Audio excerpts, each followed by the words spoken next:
Vous le savez, l'aspiration à l'émergence, qui est une ambition largement partagée par beaucoup de nos compatriotes.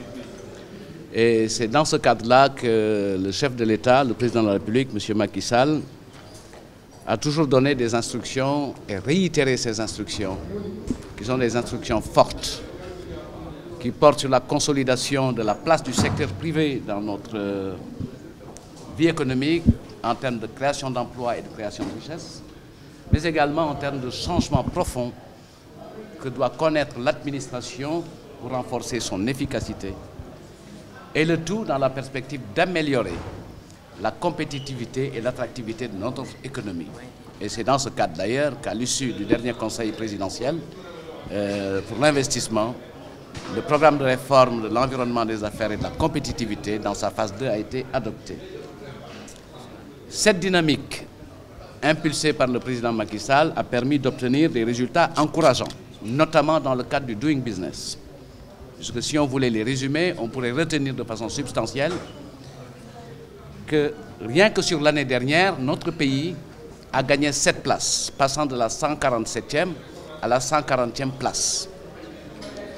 Sur les 4 années, nous avons gagné 40 places dans le classement Doing Business, mais nous avons gagné surtout une distinction qualitative, c'est de figurer dans le top 5 des pays les plus réformateurs de l'Afrique. Et c'est dans ce cadre-là, justement, que l'objectif avancé pour cette année, c'est d'être dans le top 100 des pays les plus réformateurs.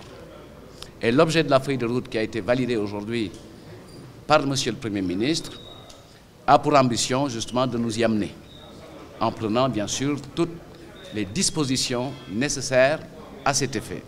C'est ainsi que la feuille de route a été structurée en 2 parties. La première, elle porte sur 8 points, qui sont des points de réforme à gain rapide, qui sont des réformes importantes pour faire évoluer le classement de notre pays dans le Doing Business. Il s'agit notamment de mesures qui portent sur la protection des investisseurs, sur l'octroi du permis de construire, sur le commerce transfrontalier, sur l'exécution des contrats, mais qui sont des questions que l'administration doit prendre en charge en délivrant la plupart du temps des actes administratifs pour attester de l'effectivité de ces réformes. Lorsqu'il s'est agi de loi, la décision a été prise d'inscrire à l'examen du prochain Conseil un texte de loi qui aura un impact dans ce classement. Les 9 autres réformes, qui sont des réformes dont la finalité porte sur la consolidation des réformes déjà accomplies dans le cycle antérieur, ou des réformes de reporting, ou des réformes de veille ou de correction, ont été programmées avec un échéancier fixé.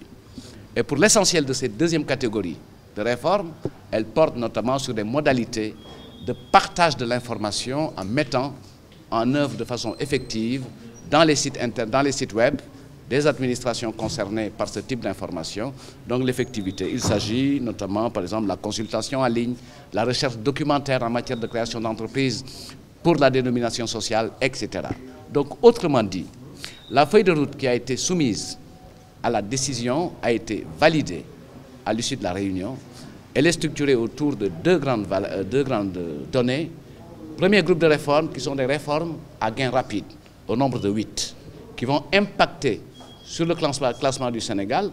Et deuxième, qui viennent consolider et conforter les positions du Sénégal avec bien sûr un effet induit d'amélioration de notre positionnement. Donc les mesures ont été prises, des instructions ont été données et en l'occurrence, le Premier ministre a demandé à l'ensemble des parties prenantes, notamment les ministères et les administrations concernées, de donner à ce dispositif tout l'accompagnement requis, de contribuer à la veille et de mettre en place des dispositifs de communication, puisque pour cette deuxième catégorie de réformes, qui sont des réformes de consolidation, de correction, elles feront l'objet d'un audit par les experts du Doing Business pour conforter et consolider la place du Sénégal.